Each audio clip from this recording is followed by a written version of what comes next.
যারা বিচারক ছিল তারা প্রকাশ্যেই বলেছে একজন যে আমরা শপথবদ্ধ রাজনীতিবিদ, শপথবদ্ধ রাজনীতিবিদ, কিন্তু তিনি কিন্তু একজন বিচারক।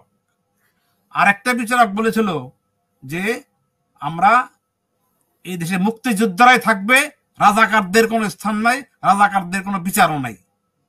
যখন ছাত্ররা ঢুকলো একে একে 10-20 হাজার, তাতেও সাড়া দিল না। যখন মাইকে গিয়ে টেলিভিশনে আলটিমেটাম দিল যে একটার মধ্যে পদত্যাগ করতে হবে, নাইলে খবর আছে, ঠিক একটার মধ্যেই পদত্যাগের সিদ্ধান্ত নিয়েছে এবং তার ঘণ্টাখানির মধ্যেই 6 জন বিচারপতি পদত্যাগ করে চলে গেছে। এটা পৃথিবীর ইতিহাসে নাই, including chief justice of Bangladesh. নতুন করে বিচার দাবি, নতুন করে বিচার দাবি। একটা ঘটনায় একবার বিচার হয়ে গেলে রাষ্ট্রের সর্বোচ্চ পর্যায় থেকে যদি ইনিশিয়েটিভ না নেয়, তাহলে কিন্তু সেইটা নিয়ে আর কোনো থানা বা ম্যাজিস্ট্রেট মামলা গ্রহণ করতে পারবে না। এটা সাংবিধানিক বাধ্যবাধকতা আছে। সংবিধানের 35 আর্টিকেল 35 বলা আছে, no person shall be prosecuted and punished for the same offence more than once. এই একটা মামলা শেষ হয়ে গেলে কোনো থানা, কোনো ম্যাজিস্ট্রেট এই মামলা নিতে পারবে না। যদি সরকারের সর্বোচ্চ পর্যায় থেকে কোনো সার্কুলার জারি করে বা কোনো ইনিশিয়েটিভ নেয়, তাহলেই ওই নতুন আসামিদের বিরুদ্ধে যারা হবে তাদের বিচার চলতে পারবে। ন্যাচারাল ওয়েতে এই ধরনের কোনো বিচার বাংলাদেশে আজ পর্যন্ত হয় নাই।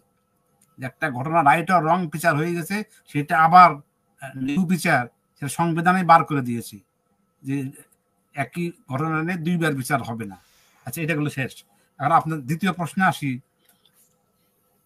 আমরা যে বিচার বিভাগ, আমাদের গত 16 বছরে বিচার বিভাগের যে ইমেজ, যে ভাবমূর্তি বাংলাদেশে হয়েছে, সেটা একেবারেই বলতে গেলে কোনো রুল অফ লয়ের মধ্যে পড়ে না। আমরা কি দেখেছি?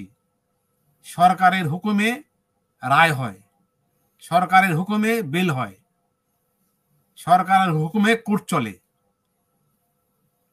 যদিও ভেতর থেকে হয়। সেই জন্য বলছি যে আমাদের বিচার বিভাগ সেই 16 বছর যাবৎ একটা ফ্যাসিস্ট সরকারকে বারবার সাহায্য করতে যাচ্ছে। 13 সালে নির্বাচনে কোর্টে গেল, হাইকোর্ট বলল যে না, এটা আমরা গ্রহণ করব না। মানুষ এই জন্য এই বিচার বিভাগের উপর যে আস্থা, যে কনফিডেন্স, সেটা হারিয়ে ফেলেছিল। এই এই বিপ্লবের পর, 24 সালের বিপ্লবের পর মানুষ একটা সাহস পেয়েছে। সাহস পাওয়ার পর যে বিচার বিভাগটা ছিল আমাদের অ্যাপিলেট ডিভিশনের, সেটা যে যারা বিচারক ছিল তারা প্রকাশ্যেই বলেছে একজন যে আমরা শপথবদ্ধ রাজনীতিবিদ, শপথবদ্ধ রাজনীতিবিদ, কিন্তু তিনি কিন্তু একজন বিচারক। আর একটা বিচারক বলেছিল যে আমরা এই দেশে মুক্তিযোদ্ধারাই থাকবে, রাজাকারদের কোনো স্থান নাই, রাজাকারদের কোনো বিচারও নাই। এই ধরনের উক্তি করেছিল। হাওয়াবার যখন মেহেদী ভাই এই উক্তি যে করেছিল সেই বিচারপতি কিন্তু হাইকোর্টে এখনো আছে।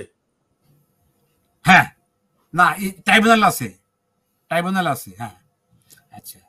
তো সে মানে তাদেরকে সরানো হচ্ছে না কেন? এত বিতর্কিত মানে বিচারপতিরা এখনো বসে আছে।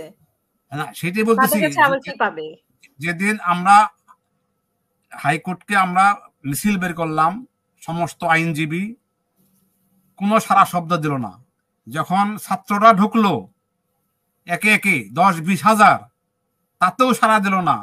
যখন মাইকে গিয়ে টেলিভিশনে আলটিমেটাম দিল যে একটার মধ্যে পদত্যাগ করতে হবে, নাইলে খবর আছে, ঠিক একটার মধ্যেই পদত্যাগের সিদ্ধান্ত নিয়েছে এবং তার ঘণ্টাখানির মধ্যেই 6 জন বিচারপতি পদত্যাগ করে চলে গেছে।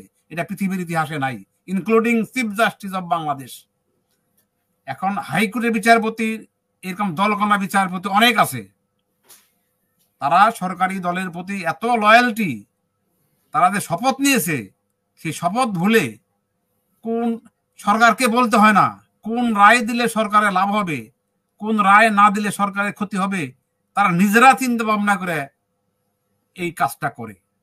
সুতরাং আগামীকালও আমাদের একটা কর্মসূচি আছে যে হাইকোর্টের বিচারপতিদের নিয়ে, ইনশাল্লাহ আমরা এটার একটা ব্যবস্থা করবো আশা করি। Thank you.